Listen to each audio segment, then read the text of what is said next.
পৃথিবীর আকার কেমন? পৃথিবী কি সমতল নাকি গোলাকার? পৃথিবীর শুরু থেকে মানুষ পৃথিবীর আকার সম্পর্কে কি ভাবত এবং কিভাবে শুরু থেকে আজ পর্যন্ত পৃথিবী সম্পর্কে মানুষের ধারণা আজকের পর্যায়ে পৌঁছালো, তার বিস্তারিত বর্ণনার এটি তৃতীয় এবং শেষ পর্ব।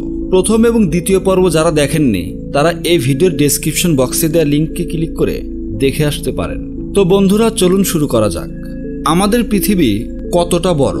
অ্যারিস্টটলের পর থেকে সবাই মেনে নিয়েছিল পৃথিবী গোলাকার, কিন্তু সেই গোলকটা কত বড়? পৃথিবীর এক প্রান্ত থেকে হাঁটা শুরু করে আবার শুরুর বিন্দুতে আসলে কতটা পথ হাঁটা হলো, সেটা যদি হিসেব করা হয় সেটা হবে পৃথিবীর পরিধি। এটা একটা উপায় হতে পারে, তবে তা বাস্তবসম্মত নয়। কেউ হাঁটা শুরু করলে এক সময় সে সমুদ্রের পাড়ে চলে আসবে এবং তখন তাকে হাজার হাজার মাইল সমুদ্রে পাড়ি দিতে হতো। গ্রিকরা সেই সময় হাজার মাইল পাড়ি দেওয়ার মতো জাহাজ তৈরি করা শিখেনি। তবে অন্য কোনো পদ্ধতি নেই পৃথিবীর ব্যাসার্ধ পরিমাপের। এরাটোস্থেনিস নামের একজন বিজ্ঞানী খ্রিস্টপূর্ব 240 সালে একটি পদ্ধতি আবিষ্কার করেছিলেন। তার যুক্তিটি ছিল এরকম: যদি পৃথিবী গোলাকার হয়ে থাকে তবে সূর্যের আলো পৃথিবীর বিভিন্ন অংশে বিভিন্ন কোণ তৈরি করে আপতিত হবে। ধরুন আপনি এমন এক জায়গায় আছেন যেখানে সূর্য একেবারে আপনার মাথার উপর, ফলে তা আপনার উপর লম্বভাবে আলো দিচ্ছে। কিন্তু কয়েকশো মাইল দূরে সূর্যের আলো সামান্য কোণ করে মাটিতে পড়বে। আপনার অবস্থান থেকে যত দূরে থাকবে দ্বিতীয় বিন্দুটি, আলোর রশ্মি তত বাঁকা হয়ে মাটিতে পড়বে, কোণের মান তত বড় হবে। যেহেতু পৃথিবী গোল, এমনটি হওয়া উচিত। সেই কোণের মান ছায়ার দৈর্ঘ্য মেপে পরিমাপ করা যায়। ধরুন একটা কাঠের দণ্ড নিলেন, সেটিকে মাটিতে দাঁড় করালেন। সেটি যদি কোনো ছায়া না দেয়, মানে সূর্য আপনার মাথার উপরে। যদি সূর্য মাথার উপরে না থাকে তবে ছায়া পড়বে। সূর্য আপনার সাথে যত কোণ করে থাকবে তত বড় ছায়া সৃষ্টি হবে। সেক্ষেত্রে ধরুন দুটি একই দৈর্ঘ্যের কাঠের খণ্ড দুটি আলাদা জায়গায় রাখা আছে। একটা দণ্ড থেকে আর একটা দণ্ডের দূরত্ব 500 মাইল। প্রথম দণ্ডটির উপর আলো পড়ে লম্বভাবে, ফলে কোনো ছায়া তৈরি হয় না। কিন্তু দ্বিতীয় খণ্ডটির ক্ষেত্রে ক্ষুদ্র একটি ছায়া সৃষ্টি হবে, কারণ সূর্যের আলো সেটির উপর সামান্য বাঁকা হয়ে পড়বে। যদি পৃথিবী বিশাল আকারের একটা গোলক হয় তবে 500 মাইল দূরত্বের জন্য পৃথিবীর পৃষ্ঠ খুব একটা বাঁকবে না, সামান্য একটু বাঁকবে। কিন্তু পৃথিবীর ব্যাসার্ধ যদি বেশ ছোট হয় তবে পৃথিবীর পৃষ্ঠ 500 মাইলে বেশ খানিকটা বেঁকে যাবে। এর ফলে দ্বিতীয় দণ্ডটির ছায়াও বড় হবে। জ্যামিতির প্রাথমিক ধারাগুলো ব্যবহার করে ছায়ার দৈর্ঘ্যের এই পার্থক্য পরিমাপ করে খুব সহজেই পৃথিবীর আকার সম্বন্ধে ধারণা করা যায়।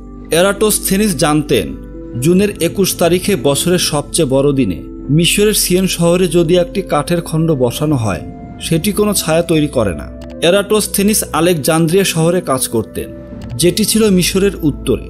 তিনি জানতেন তার শহরে সেদিন একটা কাঠের দণ্ড অবশ্যই ছায়া তৈরি করবে। একই সাথে তিনি জানতেন সিয়েন থেকে আলেকজান্দ্রিয়ার দূরত্ব 500 মাইল। এই তথ্যগুলো ব্যবহার করে তিনি পৃথিবীর পরিধি নির্ণয় করলেন 25,000 মাইল, আর ব্যাস মোটামুটি 8,000 মাইল। তবে সবাই এরাটোস্থেনিসের সাথে একমত হননি। অনেকেই মনে করেছিলেন তার হিসেবে ভুল আছে। কয়েকজন নতুন করে হিসাব করলেন। নতুন হিসাব মতে পৃথিবীর পরিধি 18,000 মাইলের চেয়ে বেশি হওয়া সম্ভবই না। 150 খ্রিস্টাব্দে গ্রিক জ্যোতির্বিজ্ঞানী টলেমি ভূবিজ্ঞান সংক্রান্ত একটি বই লিখেন, যেখানে তিনিও 18,000 মাইলকে পৃথিবীর ব্যাস বলে স্বীকার করে নেন। ভূবিজ্ঞানের বাইবেল হিসেবে গণ্য করা হয়েছে বইটিকে। 1400 সালের দিকে পৃথিবীর আকার আবারও গুরুত্বপূর্ণ ব্যাপার হিসেবে প্রতিষ্ঠা পায়। পশ্চিম ইউরোপের লোকেরা পূর্বের সাথে বাণিজ্য যোগাযোগ স্থাপনের জন্য ব্যাপক উৎসাহী ছিল। তারা ভারত, চীন আর দক্ষিণ পূর্ব এশিয়ার দ্বীপগুলোর সাথে বাণিজ্যিক সম্পর্ক স্থাপনের চিন্তা করছিল। একত্রে এই পুরো এলাকার নাম দেয়া হয়েছিল ইন্ডিজ। বিভিন্ন রকম মশলা, রেশম সহ নানা জিনিসের বিশাল সম্ভারের কারণে ইউরোপীয় বণিকরা ইন্ডিজের প্রতি আগ্রহী ছিল। কিন্তু সেই দেশে পৌঁছানোর সহজ রাস্তা কেউ জানত না। হাজার হাজার মাইল ভূখণ্ড পাড়ি দিয়ে হয়তো ভারতবর্ষে পৌঁছানো সম্ভব ছিল, তবে হাজার হাজার মাইল পাড়ি দেয়া একটা ঝক্কি। তার উপর এমন অনেক দেশ মাঝে পাড়ি দিতে হতো যাদের সাথে ইউরোপীয়দের সম্পর্ক ভালো ছিল না। সেই তুলনায় সমুদ্র পাড়ি দিয়ে ইন্ডিজে বা ভারতবর্ষে পৌঁছানো হয়তো সহজ, কিন্তু কেউ জানত না তা কিভাবে সম্ভব। একটা সম্ভাব্য পথ ছিল আফ্রিকা ঘুরে যাওয়ার, কিন্তু সেই সময় কেউ আফ্রিকার আকার আয়তনে ঠিকমতো জানত না। 1418 সাল থেকে পর্তুগিজরা আফ্রিকার উপকূল আবিষ্কারের জন্য জাহাজ পাঠানো শুরু করে। অবশেষে 1487 সালে আফ্রিকার দক্ষিণ প্রান্তে পৌঁছানো সম্ভব হয়। এই সময় ইতালির ক্রিস্টোফার কলম্বাস চিন্তা করে থাকেন আদৌ আফ্রিকা হয়ে ভারতবর্ষে যাওয়া জরুরি ছিল কিনা। বিশাল এক দূরত্ব পাড়ি দিয়ে প্রথমে আফ্রিকার দক্ষিণ উপকূলে পৌঁছানো, তারপর আবার ভারতবর্ষের উদ্দেশ্যে যাত্রা করা, এর চেয়ে সহজ রাস্তা নিশ্চয় আছে, কলম্বাস ভাবলেন। ইউরোপের পশ্চিম প্রান্ত থেকে এশিয়ার পূর্ব প্রান্তের দূরত্ব কয়েক হাজার মাইল। সেই হাজার মাইলের দূরত্ব পৃথিবীর গোল পৃষ্ঠের কারণে বাঁকানো। হয়তো এই বিশাল দূরত্ব পৃথিবীর পরিধির সমান প্রায়। পৃথিবী যেহেতু গোল, পূর্ব দিকে রওনা হয়ে এত বিশাল দূরত্ব পাড়ি না দিয়ে সরাসরি পশ্চিম দিকে রওনা হলেও তো সেই বিন্দুতে পৌঁছানো সম্ভব। যদি পৃথিবীর পরিধি হয় 25,000 মাইল, এরাটোস্থেনিস যা ভেবেছিলেন, আর ইউরোপ পূর্ব দিকে ভারতবর্ষের দূরত্ব যদি 12,000 মাইল হয়, তবে কলম্বাসকে পশ্চিমে 13,000 মাইল পথ পাড়ি দিয়ে ভারতে পৌঁছাতে হবে। সেই সময়ে এরকম জাহাজ ছিল না যাতে এই দূরত্ব অতিক্রম করা সম্ভব ছিল।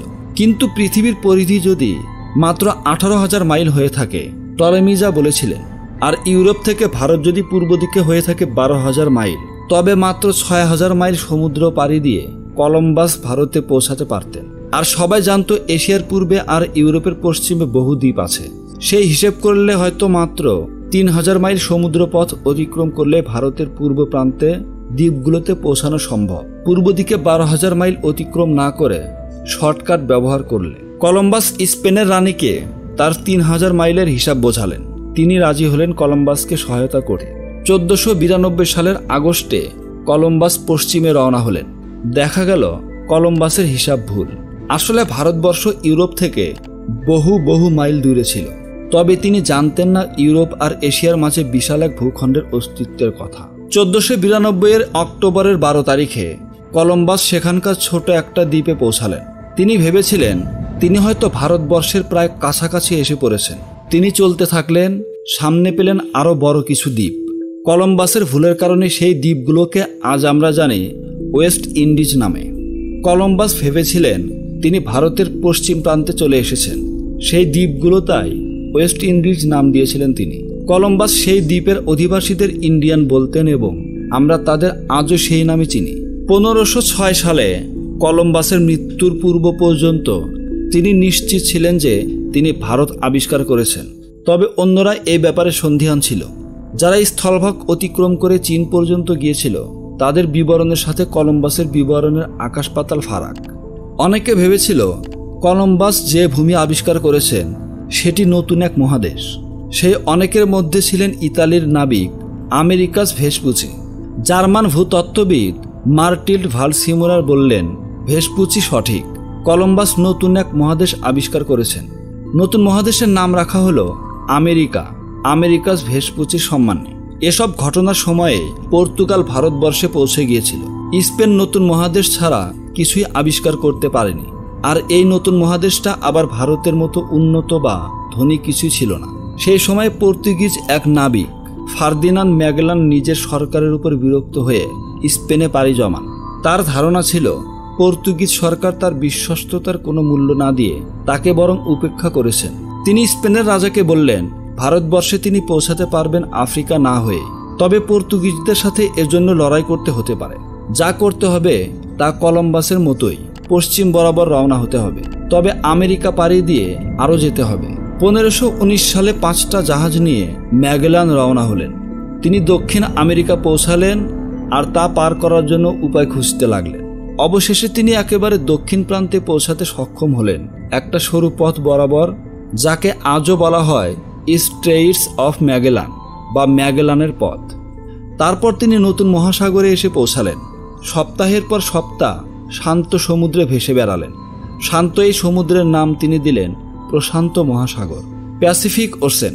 তবে প্রশান্ত মহাসাগরেও কিন্তু ঝড় হয় অন্যান্য মহাসাগরের মতোই। ম্যাগেলানের ভাগ্য ভালো, তিনি ঝড়ের কবলে পড়েননি।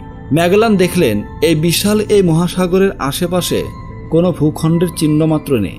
যখন তারা গুয়ামে পৌঁছালেন, জাহাজের মানুষরা খাবারের অভাবে প্রায় মারা যাওয়া জোগাড় হচ্ছিল। জাহাজ এরপর রওনা করল ফিলিপিন দ্বীপে, যেখানে ম্যাগেলান দ্বীপবাসীর সাথে যুদ্ধে নিহত হলেন। তবে অভিযাত্রা থেমে থাকেনি। সবশেষে 1522 সালে 3 বছরের অভিযান শেষে ম্যাগেলানের জাহাজ স্পেনে ফেরত আসলো। 5টা জাহাজের একটি ফেরত এসেছিল। সেই জাহাজে ছিল মাত্র 18 জন মানুষ। ম্যাগেলানের অভিযান ছিল পুরো পৃথিবী ঘুরে আসার প্রথম কোনো সফল উদ্যোগ। এই অভিযানে লিপিকৃত রেকর্ড থেকে শেষ প্রমাণ পাওয়া যায় পৃথিবীর বিশালতা সম্পর্কে। দেখা গেল 1800 বছর আগের এরাটোথেনিসের হিসাবই সঠিক ছিল। তিনি ছায়ার আকৃতি দেখে ঠিকভাবে পৃথিবীর আকার নির্ধারণ করেছিলেন। পৃথিবীর আকার মোটামুটি 25,000 মাইলের মতোই পরিধিতে। টলেমি ও তার অনুসারীরা যারা ভাবতেন পৃথিবীর পরিধি 18,000 মাইল, তারা ভুল ছিলেন। তারপরও যদি টলেমি এই ভুল না করতেন, কলম্বাস হয়তো তার দুঃসাহসিক অভিযানে নামতেন না।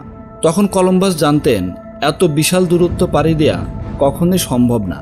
আর কলম্বাস যদি রওনা না হতেন, আমেরিকা হয়তো আরও বহু বছর অনাবিষ্কৃতই থেকে যেত। ভুলও কখনো কখনো সঠিক হওয়ার চেয়ে বেশি কার্যকরী। তবে ম্যাগেলানের এই অভিযানই পৃথিবীর আকার সম্পর্কে শেষ প্রমাণ নয়। 1961 সালের শুরু থেকেই নভোচারীদের মহাশূন্যে পাঠানো হয়েছিল পৃথিবীকে প্রদক্ষিণ করার জন্য।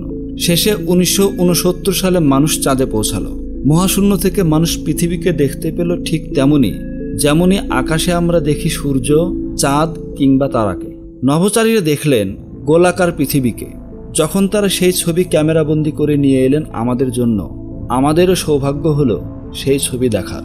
2500 বছর আগে গ্রিক দার্শনিকরা আকাশের তারা, চন্দ্রগ্রহণ আর সমুদ্রে জাহাজের অদৃশ্য হওয়ার ঘটনা থেকে যে ধারণা করেছিলেন সেটি সঠিক ছিল।